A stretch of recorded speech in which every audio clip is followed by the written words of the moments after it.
If you clicked on this video, yes, I believe that this anime might be the best isekai of 2023. See what I did there? Well, again, it's the Maros Miku, and today we're going to be covering the magical revolution of the reincarnated princess and the genius young lady. Why the hell are these retards making these stupid titles? So, people that have watched isekai might complain a little by, being like, oh my god, this is just another isekai with these male MCs attracting women and blah blah blah. well, I got some good news for you. Instead of the MC being a male attracting women, the MC is a female attracting women. Even though that doesn't really make much of a difference considering it's the same plot. But they tried, yeah. So with that said, let's get right into the plot.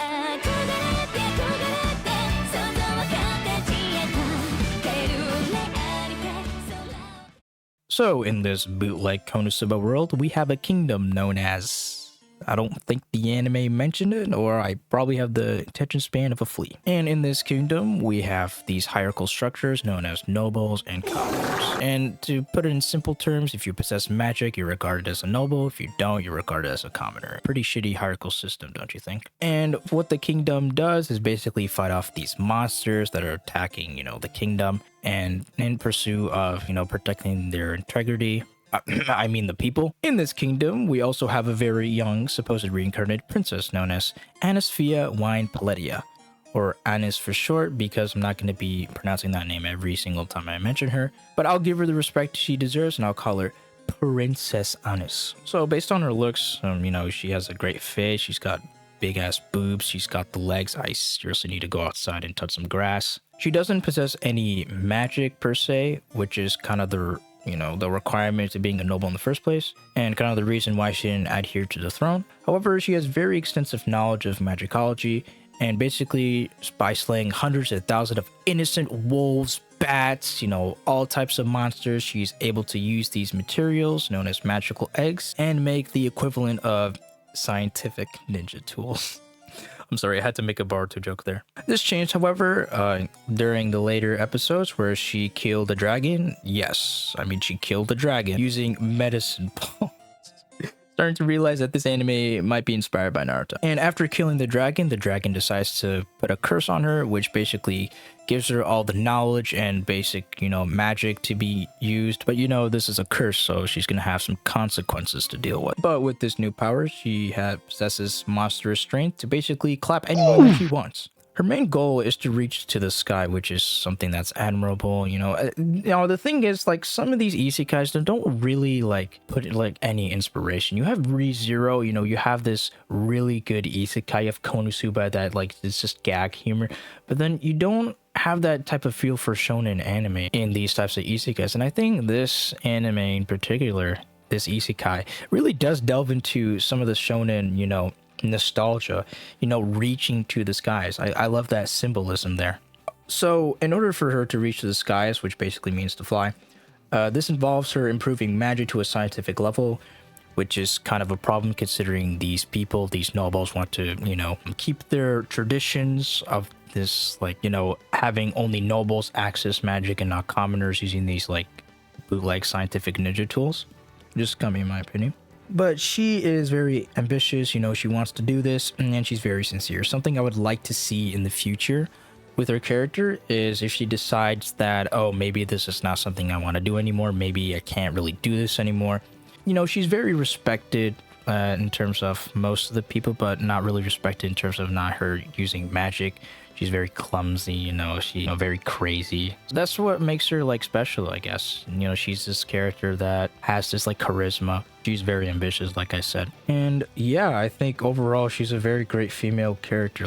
I've been waiting for a female lead for a long time. I'm tired of these these Gokus, these Luffys, these fucking Narutos. But yeah, it's a great change to have something different, like a female MC. It's having shine. Women do really need shine in these animes because usually they're only used for fan service and stuff like that, which is it turns me on. But I feel like there needs to be more representation of women in anime, and something like this, the Magical Revolution, is a great step forward. She's also accompanied by her assistant, also a genius young lady, Princess Ophelia Magenta, or as Honest likes to call her,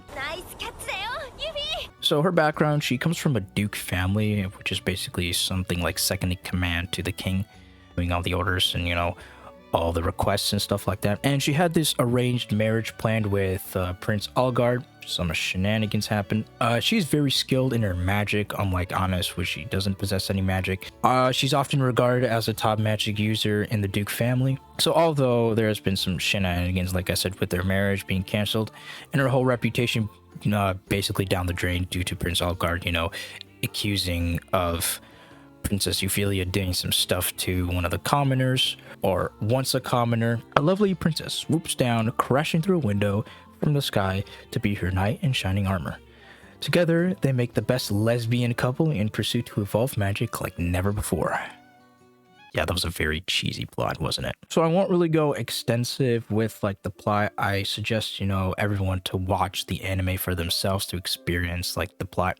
I won't really mention any side characters. Once the anime is done, maybe I'll do like a full analysis. But I want to go into like the themes of the anime.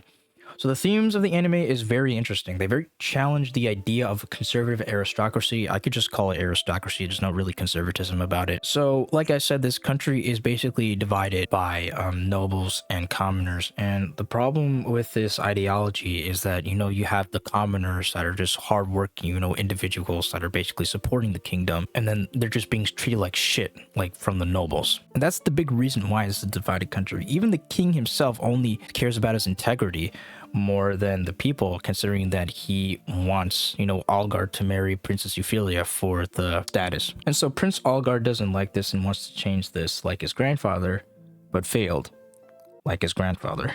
I understand his intentions were very pure. I think everyone that has watched the anime knows that his intentions were, very just. He just wanted the divide to just be closed. He wanted commoners and nobles to coexist together. The problem is he tried to fight the power of the nobles with more power. And I believe that's a very flawed concept and something that, other animes that really like touch upon, which is like beating something with, the same thing, which is not really the resolution you want to come up with.